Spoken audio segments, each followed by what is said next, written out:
ہم وہی کہیں گے جو ہمارا دین ہم کو بتاتا ہے، عمل کرو تو تمہارا بھلا ہے۔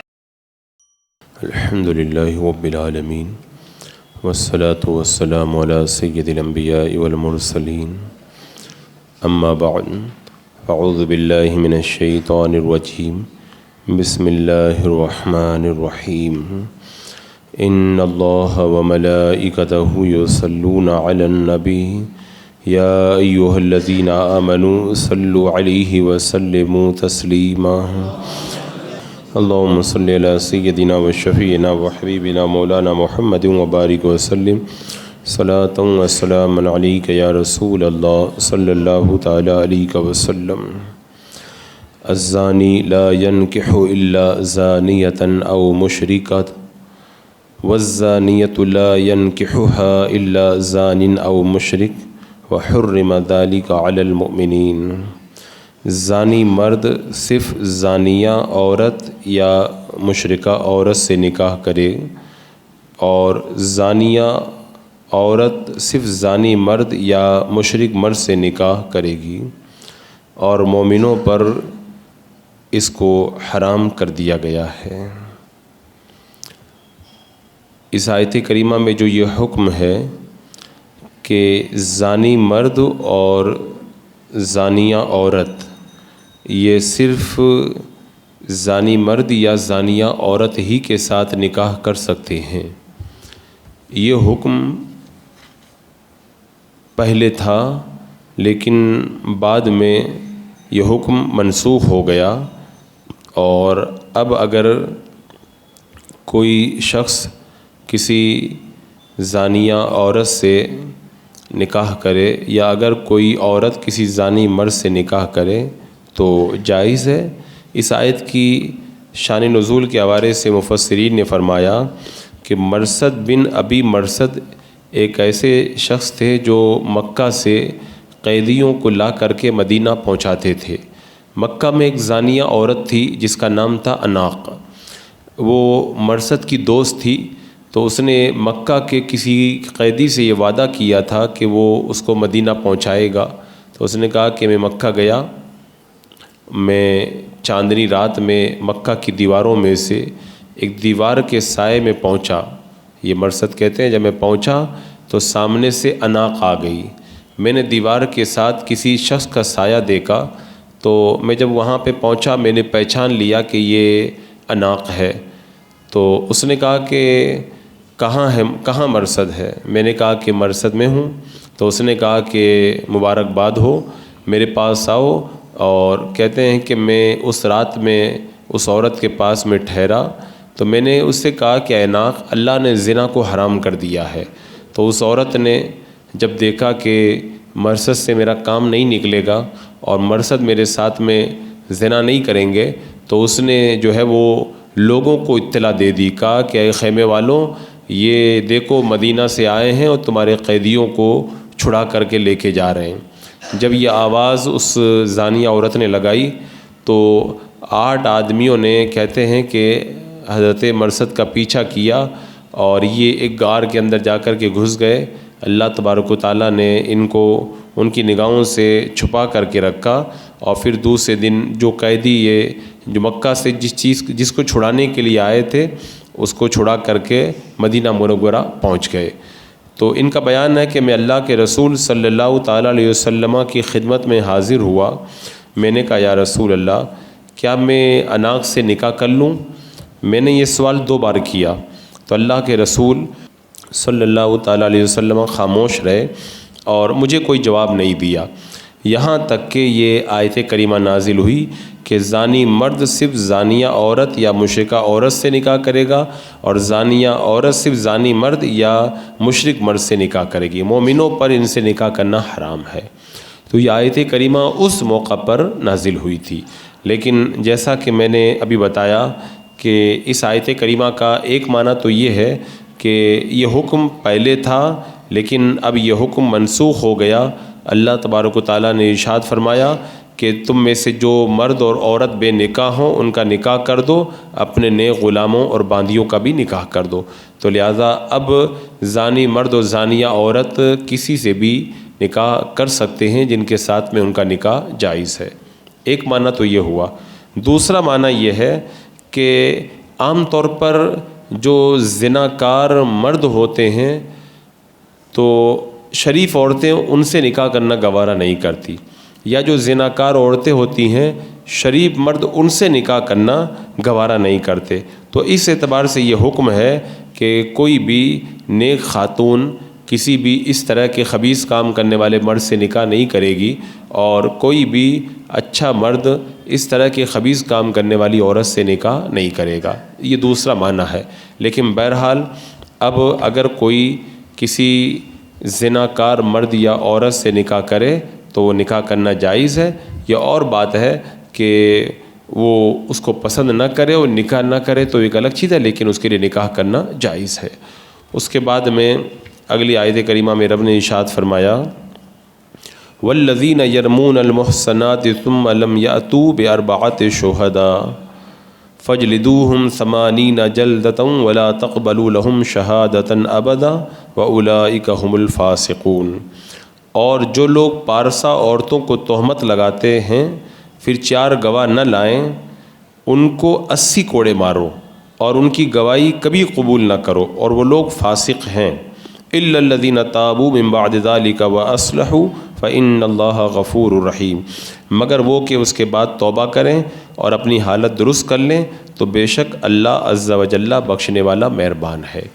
اس آیت کریمہ کے اندر اسلامی معاشرے کو پرسکون بنانے کے لیے ایک بہت اہم اصول اور بڑا اہم ضابطہ بیان کیا گیا کہ کسی بھی پاک دامن مرد یا کسی بھی پاک دامن عورت کے اوپر تہمت لگانا جائز نہیں ہے۔ کسی کو زنا کی تہمت لگانے کو قذف کہتے ہیں، اور یہ تہمت لگانا گناہ کبیرہ ہے۔ اسی طرح کسی کو لواطت کی تہمت لگانا کہ اس نے کسی لڑکے کے ساتھ غلط کام کیا، یہ بھی تہمت لگانا بھی گناہ کبیرہ ہے۔ مگر اگر کسی نے لواطت کی تہمت لگا دی، یعنی کسی مرد کے ساتھ یا اس طرح کے بدکاری کی تہمت لگائی، تو اس کے اوپر حد نہیں ہے۔ لیکن اگر کوئی زنا کی تہمت لگا دے تو اس پر شریعت مطہرہ نے اتنی سخت اور کڑی سزا رکھی ہے کہ اس تہمت لگانے والے سے کہا جائے گا کہ گواہ پیش کرو، یعنی ایسی گواہی پیش کرو کہ 4 لوگوں نے جو ہے وہ اپنے ماتے کی آنکھوں سے اس طرح زنا کرتے ہوئے دیکھا ہے، جو اس کی شرطیں ہیں ان تمام شرطوں کے ساتھ میں وہ اپنی بات کو ثابت کرے۔ اگر ثابت نہ کر پائے تو پھر تہمت لگانے کے اوپر لگانے والے پر 80 کوڑے مارے جائیں گے۔ اب کون ہے جو 80 کوڑے کھانے کی طاقت رکھتا ہے جو کسی مسلمان مرد یا عورت کے اوپر زنا کی تہمت لگائے؟ کیونکہ آپ نے اگر کسی مرد پہ تہمت لگائی یا کسی عورت پہ تہمت لگائی تو سوسائٹی اور معاشرے کے اندر اس کے اوپر ایک بدنما داغ لگ گیا۔ اب اس کی شادی کے اندر دقتیں آئیں گی، اور اس طرح کی تہمت کا دروازہ اگر کھلا رکھا جائے تو پھر معاشرے کے اندر کتنی ایسی عورتیں ہیں جو بیچاری تمہاری غلط تہمت کی وجہ سے معاشرے کے اندر ایک عزت دار خاتون بن کر کے زندگی نہیں گزار پائیں گی۔ حضرت عبدالرزاق اکرمہ سے روایت کرتے وہ کہتے ہیں ایک عورت نے اپنی باندی کو زانیہ کہا، تو حضرت عبداللہ بن عمر نے کہا تو نے زنا کرتے ہوئے دیکھا ہے؟ تو اس نے کہا نہیں۔ فرمایا قسم ہے اس کی جس کے قبضہ میں میری جان ہے، قیامت کے دن اس کی وجہ سے لوہے کے 80 کوڑے تجھے مارے جائیں گے۔ یعنی تو نے دیکھا نہیں اور جھوٹی تہمت لگا رہی ہے۔ تہمت لگانے والے پر جو 80 کوڑے لگائے جاتے ہیں وہ اس کے لیے کچھ شرطیں ہیں، جیسے مسلمان ہو، عاقل ہو، بالغ ہو، آزاد ہو، پارسا ہو، تہمت لگانے والے کا نہ وہ لڑکا ہو نہ پوتا ہو، نہ گونگا ہو نہ خصی ہو، اور اس طرح مطلب یہ تمام شرطیں جب پائی جائیں گی تب پھر جو ہے وہ یہ حد کا حکم جاری ہوگا۔ حد قذف یعنی کسی پہ اگر کوئی تہمت لگا دے تو اس وقت تہمت کی یہ حد اس وقت لگائی جائے گی جب صریح زنا سے تہمت لگائی۔ مثلا یہ کہہ دیا کہ تو زانی ہے، یا یہ کہہ دیا کہ تو نے زنا کیا ہے، یا یہ کہا کہ تو زنا کار ہے۔ اگر ایک دم صاف صاف لفظوں میں اگر تہمت لگائی ہے تب پھر اس کو ثابت نہ کر سکے تو 80 کوڑے مارے جائیں گے۔ اور اگر صریح لفظ نہ ہو، مثلا یہ کہا کہ تو نے حرام وطی کی یا تو نے حرام طور پر جمع کیا، تب پھر یہ حد نہیں لگائی جائے گی۔ اور اگر کہا کہ تو اپنے باپ کا نہیں ہے، یا اس کے باپ کا نام لے کر کہا کہ تو فلاں کا بیٹا نہیں ہے، حالانکہ اس کی ماں پاک دامن عورت ہے، تو اگرچہ یہ شخص جس کو کہا گیا ہے کیسا بھی ہو، کیسا ہی ہو، حد جو ہے وہ اس کو لگائی جائے گی۔ یعنی اگر کوئی کہہ دے کہ تو اپنے باپ کا نہیں ہے، تو پھر اگر وہ ثابت نہ کر پائے تو یہ چونکہ ایک طرح سے زنا کی تہمت ہوئی، اور اس لیے اس کہنے والے کو جو ہے وہ حد لگائی جائے گی، 80 کوڑے مارے جائیں گے۔ اس کا یہ مطلب نہیں کہ ہر کوئی پکڑ کر کے 80 کوڑے لگائے، یہ بادشاہ اسلام، قاضی اسلام کا کام ہے۔ اب چونکہ ہندوستان میں اسلامی دستور نہیں ہے، لہذا یہاں پر ہم لوگ یہ سزا تو نہیں دے سکتے، لیکن ایسے لوگوں کا بائیکاٹ کر سکتے ہیں۔ تو یہ جب کہ الفاظ غصے میں کہے ہوں کہ تو اپنے باپ کا نہیں ہے، تب جا کر کے یہ حد لگائی جائے گی، اور اگر رضامندی میں کہے ہیں تب تو پھر حد نہیں لگائی جائے گی، کیونکہ اس کا معنی یہ ہو سکتا ہے کہ تو اپنے باپ کی طرح نہیں ہے، اپنے باپ جیسا نہیں ہے۔ تو خوشی اور رضامندی میں بات الگ ہو جاتی ہے، غصے میں جب کہے گا تو اپنے باپ کا نہیں ہے، تب ایسی صورت کے اندر یہ تہمت ہو گئی، اور تہمت کی حد اس کے اوپر لگائی جائے گی۔ ایسے ہی کوئی کسی پاک دامن عورت کو رنڈی کہے، یا کسبی یعنی پیسہ لے کے زنا کرانے والی اس طرح کے الفاظ کہے، تو یہ قذف ہے اور حد کا مستحق ہے۔ یہ لفظ انہی کے لیے ہیں جنہوں نے زنا کا پیشہ اختیار کر لیا ہے۔ تو لہذا بہت سارے لوگوں دیکھا گیا بات بات میں یہ عورتیں آپس میں گفتگو کرتی ہیں نا، ایسے ہی بول دیتی ہیں، رنڈی وغیرہ کے الفاظ، اس طرح کے الفاظ جو ہیں وہ استعمال کر لیتی ہیں، حالانکہ یہ الفاظ بڑے سخت ہیں۔ کسی کو اس طرح کے الفاظ سے یاد کرنا گویا کہ اس کے اوپر زنا کی تہمت لگانا ہے، اور شریعت مطہرہ نے اس کے اوپر اتنی سخت سزا رکھی ہے۔ اور اللہ تبارک و تعالیٰ نے یہاں پہ کیا ارشاد فرمایا کہ جو کسی پر زنا کی تہمت لگا دے، اس پر حد قذف قائم کی جائے، تو اب اس کی گواہی کسی معاملے میں قبول نہیں کی جائے گی۔ ہاں عبادات کے اندر قبول کر لیں گے، لیکن اب دیگر معاملات کے اندر وہ شخص گواہی دینے کے لائق نہیں رہ جائے گا۔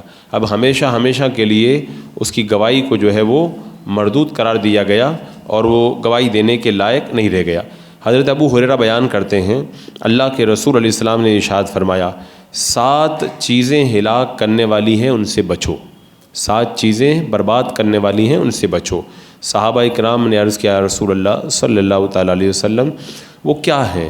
تو اللہ کے رسول علیہ السلام نے جو چیزیں گنائی، فرمایا اللہ کے ساتھ شرک کرنا، دوسرا جادو کرنا، تیسرا جس شخص کے قتل کو حق کے سوا اللہ نے حرام کیا ہو اس کو ناحق قتل کرنا، یہ تیسری چیز۔ چوتھی چیز سود کھانا، اور 5ویں چیز یتیم کا مال کھانا، اور 6ٹھی چیز جنگ کے دن بھاگ جانا پیٹ پھیر کر۔ یہ 6 چیزیں ہوئیں۔ 7ویں چیز میرے آقا نے بتائی، پاک دامن مسلمان بے خبر عورت کو زنا کی تہمت لگانا۔ تو آج کل ہمارے سوسائٹی میں ہم لوگ دیکھتے ہیں یہ بلا اور یہ وبا عام ہو گئی ہے۔